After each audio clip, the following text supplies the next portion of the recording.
सो इस तरीके से क्या होगा, यहाँ पे प्रीवियस वैल्यू आपकी 8 है, मल्टीप्लायर है 1, जो 1 चेंज हो रहा है, अगर 2 से चेंज होता है तो वो फिर वो वैल्यूज़ आपकी इसी तरीके से मल्टीप्लाई होती जाती हैं, ठीक है।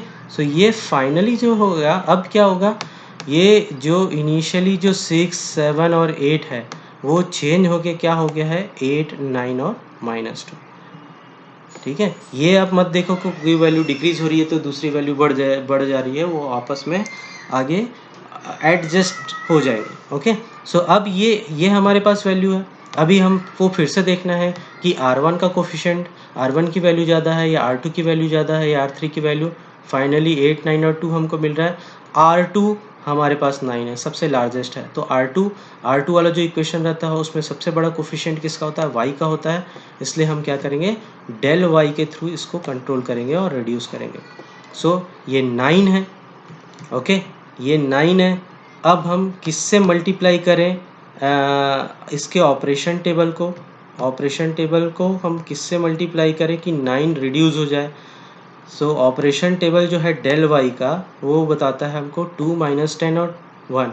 सो यहाँ पे 2 है, वहाँ पे कितना है आपका 8, यहाँ पे 2 है और यहाँ पे वैल्यू है 8। इससे हमको वैसे भी कोई लेना देना नहीं है, हमको कंसंट्रेट करना है सेकंड कोफिशिएंट पे जो हमको ये दिखाएगा। अब यहाँ पे 9 आ रहा है आपको और यहाँ पे -10। सो आपको ज़्यादा बड़ी क्वांटिटी से मल्टीप्लाई करने की ज़रूरत नहीं है, आप 1 से ही मल्टीप्लाई करो तो ये फिर रिड्यूस हो जाएगा। तो हम क्या करेंगे, फिर वही प्रोसेस अप्लाई करेंगे। वहाँ पे था 2 - 10 और 1,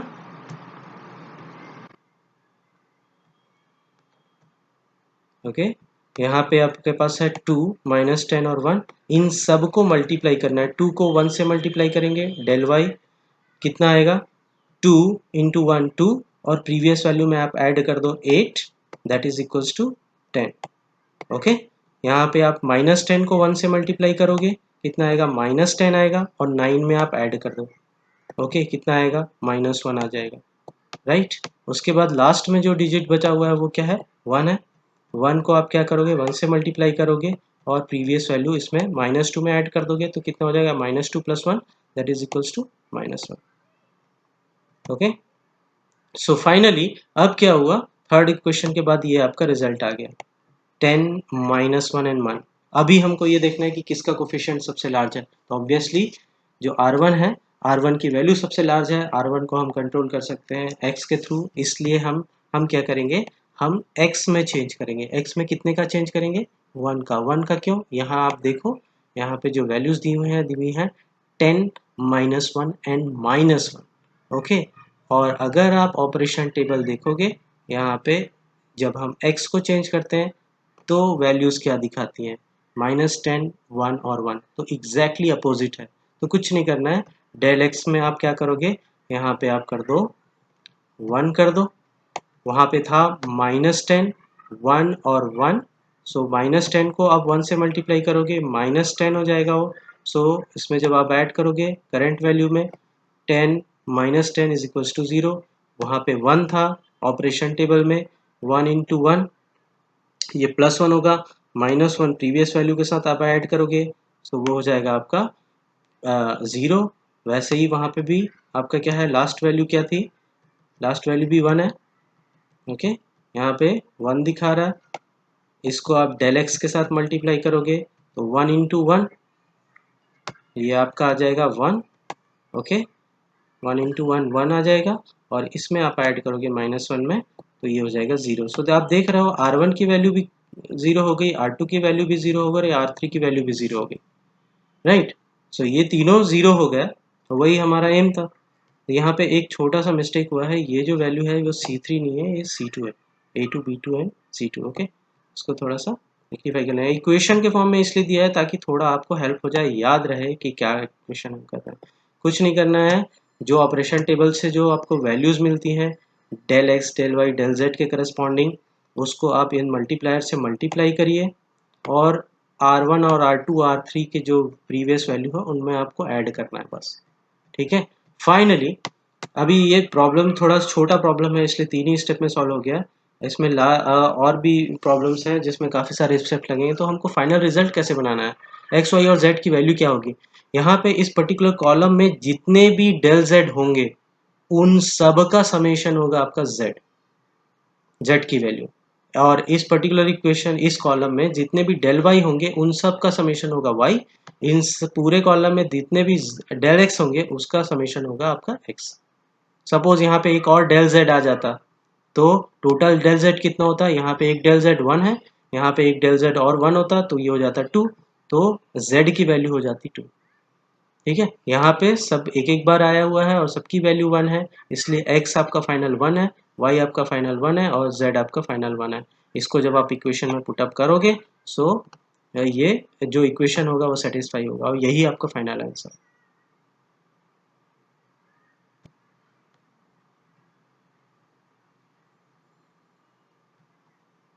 ओके, नेक्स्ट एक और सॉल्यूशन है मेरे पास, सॉल्व करके मैंने रखा हुआ है, वो आपको बता देता हूँ। जैसे ये इक्वेशन दिया हुआ है, ओके, इस इक्वेशन में क्या है, थोड़ा सा स्टेप इसमें ज़्यादा लगेंगे। ओके, यहाँ पे भी देखो डायगोनली यहाँ पे एक्स वाई और जेड का कोफिशिएंट्स लार्ज हैं। ठीक है, तो इसमें मैंने शॉर्टकट में थोड़ा बनाया हुआ है। इसमें हम क्या करेंगे, इसके रेसिडुअल्स हमने निकाल लिए, रेसिडुअल्स निकाल लिए हमने। रेसिडुअल्स निकालने के बाद हम क्या कर रहे हैं, इसके ऑपरेशन टेबल बना ली हमने। ओके, ऑपरेशन टेबल कुछ नहीं होता है, यहाँ पे जो रो में जो कंडीशन रहती है, ओके, रो वाइज जो डेटा रहता है वो यहाँ पे कॉलम में आ जाता है। सेकेंड रो में यहाँ जो डेटा है वो यहाँ कॉलम में आ गया। ठीक है, यहाँ पे जो रो में डेटा है वो इधर कॉलम में आ जाता है। ठीक है, इसको ऑपरेट करने के बाद यहाँ पे देखो, जब आप इनिशियल कंडीशन में यहाँ जब आप 0 0 0 रखेंगे तो क्या होगा, एक्स वाई और जेड की वैल्यू 0 0 0 रखेंगे तो 205 154 और 120 यहाँ पे वैल्यू आ जाएगी। ठीक है, सो हम क्या कर रहे हैं, हमको फिर ऑपरेशन टेबल के बाद हमको क्या करना है, रिलैक्सेशन टेबल से स्टार्ट करना है। रिलैक्सेशन टेबल का स्टार्टिंग पॉइंट क्या होता है, यहाँ पे एक्स वाई और जेड की वैल्यू जब 0 रखेंगे तब R1 R2 R3 की वैल्यू कितनी आ रही है, तो 205 है, यहाँ जैसे मेंशन है 205 है, 154 और 120। अभी हमको सबसे स्टार्टिंग पॉइंट क्या होगा, यहाँ पे देखो सबसे स्टार्टिंग पॉइंट ये है कि आपका इस पूरे रो में सबसे लार्जेस्ट वैल्यू कौन सी है। ठीक है, लार्जेस्ट वैल्यू है 205 एज कम्पेयर टू 154 एंड 120, तो ये लार्जेस्ट वैल्यू किसकी है, ये है आपके R1 की।